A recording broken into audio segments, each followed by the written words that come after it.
Coins in a Fountain is the opening track, and I think it's a bit more ambiguous than most of the songs. You know, most of the songs are very direct and have a very specific story. I think Coins in a Fountain talks about all sorts of things, about hope and love and fear and big ideas, you know, and there's a lot of imagery in there. And I think it's a nice opener. I think it sets the tone for the record. It's quite an interesting production. There's a lot going on. There's lots of percussive elements and glockenspiels and, you know, xylophones and stuff. It's a warm, sort of soft opening for the record, and yeah, I really like it. I think it's an important track.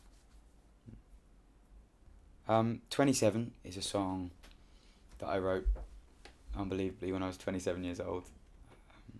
And it was at a time when I was just really fed up. I'd been busking for 3 or 4 years, and although it was getting a bit bigger, a bit, you know, every time I go back to a town, there'd be another 10 people at the gigs and whatever. But I just got to this stage where I felt like it was never ever going to get any bigger than playing in the basement of a pub. And I'm sure a lot of musicians get to that stage and feel like that. And it's frustrating, it's hard because you give everything to it, and it's still not working. So 27 was kind of definitely a frustrated song. But that's why writing music is so wonderful. You can get all of these emotions and frustrations out into something really productive, like a song. And so, yeah, I'm really proud of that song, and I hope that it helps others in that situation feel like it's possible, you know. Hearts on Fire is one of the oldest songs on the record. I wrote it probably 2 or 3 years ago, actually. And it's a love song, you know. It's a nostalgic love song. I guess it's about being with the right person at the wrong time. I think in relationships, so much of it is about timing. And if it's the wrong timing, then it's a bit of a non-starter. So yeah, it's a simple song, and it's one of my favourites on the record. It's sometimes simple is best, you know.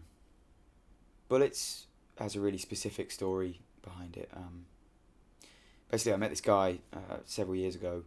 He's a friend of mine's dad, and we ended up staying with him for a night.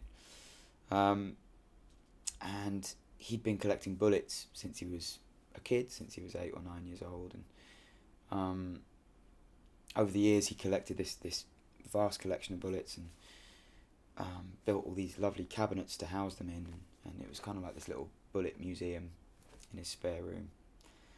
But a few years ago he had his house broken into, and the thieves took, you know, TVs and computers and whatever else, and they must have stumbled across these bullets and thought they'd be worth something, and ended up smashing the whole lot and stealing most of the bullets. And what he was saying, which was the saddest thing about it, was that the bullets would be totally worthless, and he reckons they probably ended up just throwing them away. And just the thought of someone losing something so valuable for absolutely no reason pissed me off and upset me, and I ended up writing Bullets, I think the next day, whilst we were still at his place. And yeah, it's amazing when a real life story fits into a song, you know. And there's a couple on this record that are similar, you know. They're about people that I've met along the way, and it's great to be able to tell somebody's story through music.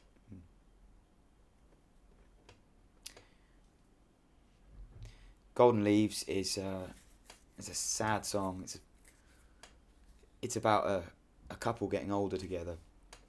You know, I don't know if anybody else notices this, but when you go to a restaurant and there's a couple that have obviously been together for years and years, and they kind of have run out of things to say. I guess it's hard to keep a conversation going for 40 years. And you just they just often just sit in silence and have dinner. And I guess it's that sort of inner monologue, an imagined inner monologue of what might be going on in their heads. It's probably much sadder and more dramatic than is actually going on. But yeah, I like it. I like the fact that it's just guitar, vocal, and a string quartet. You know, I think it's really direct and yeah, really emotional.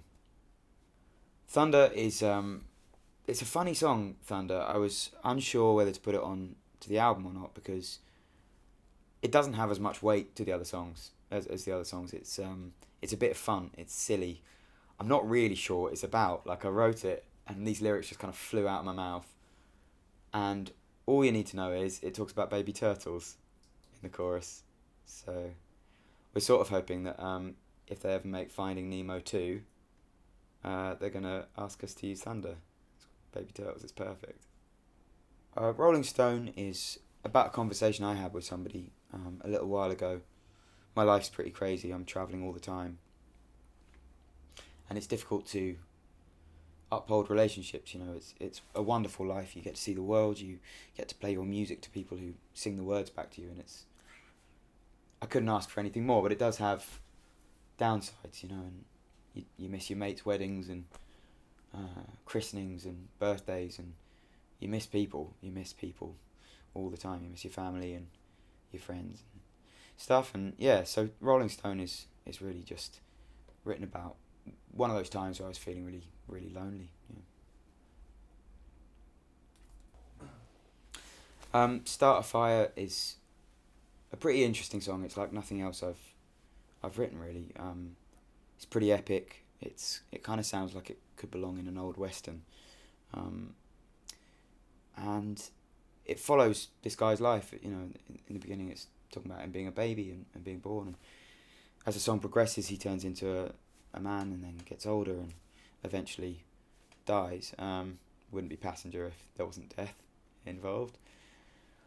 But it also sort of coincides with the seasons turning as well, and I kind of like the link between those two things. Whispers is the title track of the album, and I think I didn't realise it at the time, but I wrote it just after things got crazy last year with Let Her Go, and for a few months it was really difficult to deal with. I've been playing music for 10 plus years, to crowds of 50 or 100 people, and all of a sudden, out of the blue, one of my songs did so well, which was so exciting, so wonderful for so many reasons, but it was also really disconcerting, and everything started to change around me. People reacted to it in different ways, and all of a sudden I just didn't have a minute to myself. It was interviews and promo and TV and radio and all of this stuff that was very foreign to me up until that point. And I think I was just freaking out a bit and really craving just some time on my own to let it all sink in and kind of reflect on the madness. And I just knew I wasn't going to get that time for another 8 or 9 months. And I think when I wrote Whispers, that was kind of what was going on. And I think they're some of the best lyrics of the record, towards the end, where it's really simple. It's everyone's filling me up with noise and I don't know what they're talking about, and it's just that feeling of being trapped and not being able to escape. Riding to New York is, again, it's like Bullets. It's based on a true story, and it's about a guy that I met at 3 a.m. outside a gas station in Minneapolis. I was going to buy cigarettes and he was sat there smoking one, and we got chatting, and it turns out he was dying of lung cancer and was riding across the United States to New York to live out the rest of his days with his family and his grandkids. And it kind of put it all into perspective, buying these ridiculous things and smoking them, and having this guy talking so honestly and so sadly about his situation. And so yeah, I didn't buy cigarettes that night, and I wrote that song over the next couple of days, and I'm really proud of it. It's one of the most truthful songs I've ever written, and I'm really happy with the production on it as well. It's quite different to the rest of the record. It's got this sort of 808 drum beat thing going on, and some sort of ambient electric guitar, which is something we haven't really done before. So yeah, I'm really, really glad with how it turned out. Scare Away the Dark.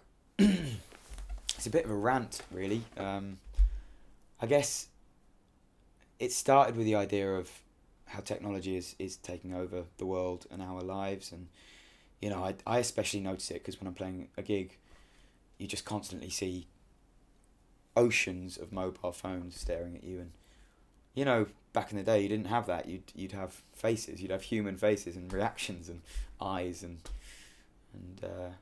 I don't know. It takes some getting used to.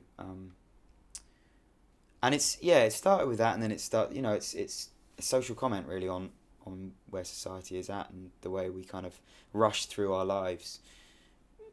I don't know, waiting for something that probably won't ever happen, and we kind of, I don't know, trying so desperately to capture everything with our mobile phones that we miss what's really going on. So all good stuff.